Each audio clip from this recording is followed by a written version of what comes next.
दोस्तों, आज की क्लास में हम लोग ये समझने का प्रयास करते हैं कि हमारे ब्रह्मांड में जितने भी ग्रह हैं उन ग्रहों का उत्पत्ति कैसे हुआ, आखिरकार वो ग्रह बने तो बने कैसे। वही जो आज की क्लास में हम लोग जो है समझते हैं। ठीक है, यहाँ आप लोग देख सकते हैं कि बीच में हमारे जो है सूरज देवता और जिसको हम लोग पूछते हैं, और सूरज देवता के बगल में जितने भी हमारे ग्रह हैं वो चक्कर लगा रहे हैं। तो इन्हीं ग्रहों के बारे में हम लोग आज क्लास में समझते हैं। यहाँ पर आप लोग देख सकते हैं कि बीच में सूरज है, फिर बगल में जो है बुध में आ रहा है, बुध के बाद जो है शुक्र चक्कर लगा रहा है, फिर शुक्र के बाद हमारा पृथ्वी, जिस पृथ्वी पर हम लोग रह रहे हैं, तो पृथ्वी भी एक ग्रह है। तो वही जो इस ग्रहों के बारे में समझते हैं कि आखिरकार ये ग्रह बने तो बने कैसे, क्योंकि इस ग्रह बनने के ऊपर जो है कई सारे थ्योरी है। उसी थ्योरी को हम लोग जो समझते हैं, जिससे जो एग्जाम के लिए भी आपके लिए इंपॉर्टेंट हो जाता है, और बाकी नॉर्मली जनरली लोग भी जो है वो भी देख सकते हैं, समझ सकते हैं आखिरकार ये ग्रह बने तो बने कैसे। ठीक है, वही हम लोग जो समझते हैं। आप लोग जो ध्यान से इसको जो है समझिए। ये देखिए, थोड़ा बुआ जी बीच में हो जाइए। ये देखिए, बीच में हो गए हमारे सूरज, और मैंने जस्ट आपको वीडियो में दिखाया है कि सूरज का जो ग्रह है चक्कर लगा रहे हैं, तो वही मैंने 8 के 8 ग्रह यहाँ पर बना दिया है। बुध, शुक्र, पृथ्वी, मंगल, बृहस्पति, शनि, अरुण, वरुण, ये ग्रहों का जो है सीक्वेंस है। इसी सीक्वेंस में जो है ग्रह जो है सूरज का चक्कर लगाते हैं। तो आज की क्लास में हम लोग जो ग्रह को नहीं देखेंगे, ग्रह के बारे में हम लोग इससे किसी नेक्स्ट वीडियो में बनाएंगे। उसमें जो हम एक एक ग्रह के बारे में समझेंगे कि एक एक ग्रह का क्या खास बात है, वो लोग नेक्स्ट वीडियो में समझेंगे। आज हमारा टॉपिक है कि आखिरकार ये ग्रह, जो भी जितने भी ग्रह हैं, ये ग्रह बने तो बने कैसे। देखिए, अभी तो वर्तमान में आपको जो है यहाँ पर 8 ग्रह दिखाई देगा, बुध, शुक्र, पृथ्वी, मंगल, बृहस्पति, शनि, अरुण, वरुण। लेकिन 2006 से पहले तक, 2006 तक जो है 9 ग्रह हुआ करता था। प्लूटो, जिस 9वां ग्रह हमारा प्लूटो था, लेकिन प्लूटो जो ग्रह था वो आपको 2006 ही तक था। 2006 में जो है साइंटिस्टों ने अध्ययन किया, पता लगा कि जो प्लूटो जो अपना ग्रह है, वो ऐसे जो ग्रह होने के लिए कुछ नियम कानून होते हैं, उसको जो है प्लूटो फॉलो नहीं करा था, जिस कारण प्लूटो को जो है 2006 में जो इन ग्रहों की श्रेणी से जो है बाहर कर दिया गया। तो वर्तमान में हमारे पास जो है केवल और केवल 8 ग्रह हैं। कौन कौन सा? बुध, शुक्र, पृथ्वी, मंगल, बृहस्पति, शनि, अरुण, वरुण। इन्हीं ग्रहों के बारे में हम लोग समझते हैं, यानी कि ग्रहों की उत्पत्ति का सिद्धांत।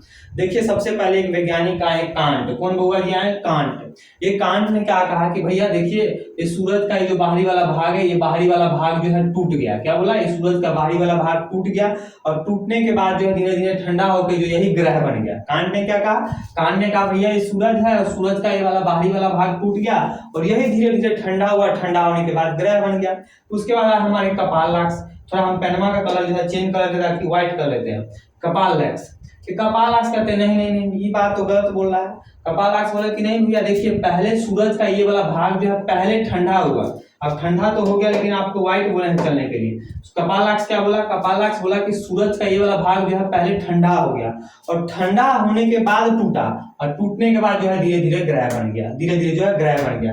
कांट ने क्या कहा? कांट ने कहा कि भैया पहले सूरज का बाहरी भाग टूटा, और टूटने के बाद ठंडा हुआ, और ठंडा होने के बाद ग्रह बन गया। लेकिन कपालक्ष क्या कहते हैं कि नहीं भैया, पहले सूरज का बाहरी वाला भाग ठंडा हो गया, ये बाहरी वाला भाग, उसके बाद ये टूट गया, और टूटने के बाद बन गया ग्रह। लेकिन दोनों का झूठ हो गया, पकड़ा गया। बोला कि दोनों झूठ बोला है। दोनों झूठ इसलिए बोला है, जब आगे चलकर वैज्ञानिकों ने जब ग्रहों के बारे में अध्ययन किया, तो पता लगा भैया इन ग्रहों में जो है कार्बन पाया जाता है, इन ग्रहों में आयरन पाया जाता है, इन ग्रहों में सल्फर पाया जाता है, और भी कई चीजें जो इन ग्रहों में पाया जाता है। और सूर्य में केवल और केवल जो है हाइड्रोजन जो है हीलियम के फॉर्म में रहता है, मैंने आपको पहले ही बताया था। तब साइंटिस्टों ने कहा, लोगों ने कहा कि भैया जब इस सूरज से ही टूटकर ये ग्रह बना है, तो जो सूरज में जो चीज सूरज में रहेगा वो चीज तो ग्रह में भी रहेगा। लेकिन यहाँ तो भैया ग्रह में कार्बन मिल रहा है, आयरन मिल रहा है, सल्फर मिल रहा है, और यहाँ जो है सूर्य में केवल और केवल ईंधन के रूप में हाइड्रोजन और हीलियम मिल रहा है। तब बोला ओहो, दोनों जो हम लोग को बेवकूफ बना रहा है, ये दोनों का झूठ पकड़ा गया, यानी दोनों का थ्योरी हो गया गलत। तब एक और महाशय है, वो महाशय यानी जो इन्होंने दिया था मोनोस्टार थ्योरी। मोनोस्टार थ्योरी कहने का मतलब हो गया, इसको हिंदी में कहते हैं एक तारा सिद्धांत। एक तारा सिद्धांत मतलब, एक तारा सिद्धांत कहने का मतलब हो गया, इन दोनों ने कहा था कि एक ही तारा, सूरज भी एक तारा, मैंने आपको पहले बताया था वीडियो में, यानी एक ही तारा से टूटकर जो है ग्रह बने। तो इनका जो मोनोस्टार थ्योरी था, एक तारा सिद्धांत था, ये हो गया गलत, ये हो गया फ्लॉप। उसके बाद आते हैं नेक्स्ट महाशय, कौन? चैम्बरलिन। चैम्बरलिन ने क्या दिया था? ऑरिजिन्स। इन्होंने दिया ड्यूल स्टार थ्योरी, यानी द्विधार स्टार थ्योरी, द्विधार तारा थ्योरी, हिंदी में उसको समझिए। चैम्बरलिन ने सबसे पहले कहा, चैम्बरलिन ने कहा कि भैया एक तारा था। क्या था? एक तारा था। इस तारे ने क्या किया? अपने ग्रेविटेशनल फोर्स के कारण सूरज को खींचा, क्या कहा कि एक तारा था और ये तारा जो है सूरज को जो है ग्रेविटेशनल फोर्स के कारण खींचा और टूटने के कारण ग्रेविटेशनल फोर्स के कारण जो है सूर्य का भाग जो है टूट टूट के जो है ग्रहों का रूप ले लिया। क्या ले लिया? ग्रहों का रूप ले लिया है। ये चैम्बरलिन किसने बोला? चैम्बरलिन ने बोला। उसके बाद आया जीन्स।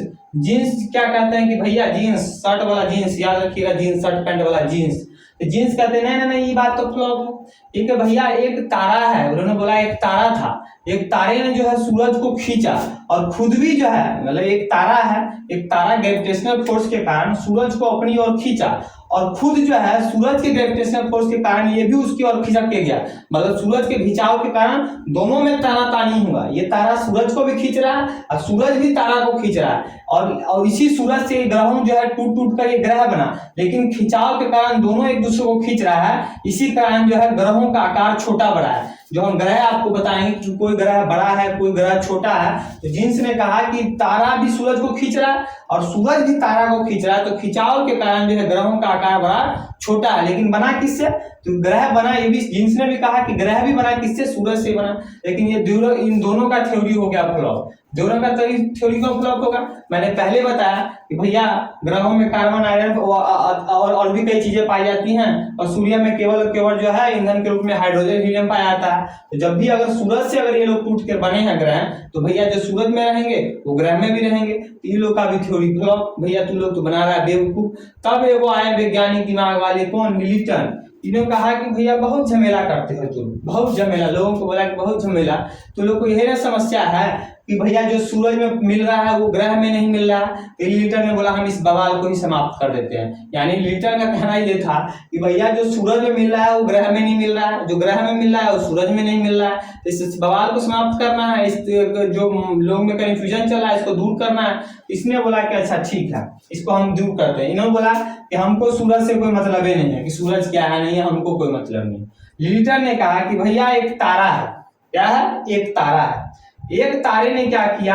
दूसरे तारे को खींचा। एक तारा है, इसने किसी दूसरे तारे को खींचा और खिंचाव के कारण जो है पहला वाला तारा है उसमें हो गया विस्फोट और विस्फोट होने के बाद वो बन गया ग्रह। और जो जिस तारे ने खींचा वो तारा बन गया ब्लैक होल। तो ब्लैक होल के बारे में मैंने आपको बनाया था कि ब्लैक होल के बारे में जानकारी अध्ययन करना कुछ बहुत ही मुश्किल वाली बात है। तो इन्होंने इसी बवाल को खत्म कर दिया कि भैया ये जो ब्लैक होल है, ये ब्लैक होल और ये विस्फोट इन्होंने बनाया, ये तो बन गया ब्लैक होल और जो जिस तारा से ग्रह बना वो तो हो गया विस्फोट। तो आप कैसे अध्ययन करोगे कि भैया इसमें क्या था, जिस तारे से ये लोग विस्फोट करके बना वो तो विस्फोट बन गया।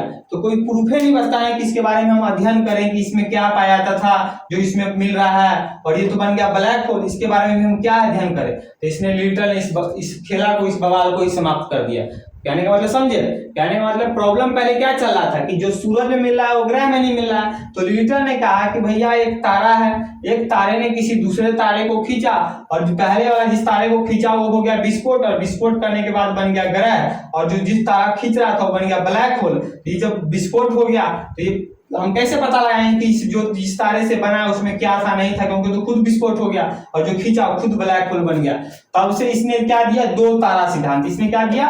दो तारा सिद्धांत। पहला ये देखा दो तारा, तो इसी दो तारा सिद्धांत जो लिल्टन ने दो तारा सिद्धांत दिया था उसी को दुनिया तब से मान रही है कि भैया इसी प्रकार हमारा ग्रहों का निर्माण हुआ था। अभी भी जो वैज्ञानिक इस पर रिसर्च करते रहते हैं। आगे चल के हो सकता है कोई वैज्ञानिक आएगा इसके थ्योरी को भी गलत कर देगा, लेकिन ये मेरा काम था आप सबको बताना कि अभी तक कौन कौन थ्योरी आए हैं। तो आप लोग समझ सकते हैं। अब हम लोग किसको मानते हैं? इसी लिल्टन के थ्योरी को, यानी कि ड्यूल स्टार थ्योरी को मानते हैं कि ड्यूल स्टार थ्योरी के तहत जो ग्रहों का निर्माण हुआ था, यानी कि दो तारा सिद्धांत के अनुसार ग्रहों का निर्माण हुआ था। तो आप सभी को जितने भी एग्जाम देने वाले बच्चे हैं, जो भी पढ़ने लिखने वाले बच्चे हैं और जो नहीं पढ़ने लिखने वाले बच्चे हैं तो सिर्फ ऐसे समझ लेंगे। जो पढ़ने लिखने वाले बच्चे हैं उसको ये सब याद रखना पड़ेगा।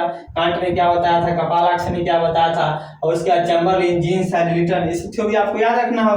ठीक है, तो आप लोग समझ गए होंगे। और किसी प्रकार खास खजूर हो दिनाय पर आपने थी तो आप लोग ये कमेंट कर सकते हैं, यानी कि समझने में कोई प्रॉब्लम हो तो आप लोग कमेंट कीजिएगा। तो आज के लिए इतना ही, मिलते हैं किसी नेक्स्ट वीडियो में किसी नए टॉपिक के साथ। तब तक के लिए जय हिंद।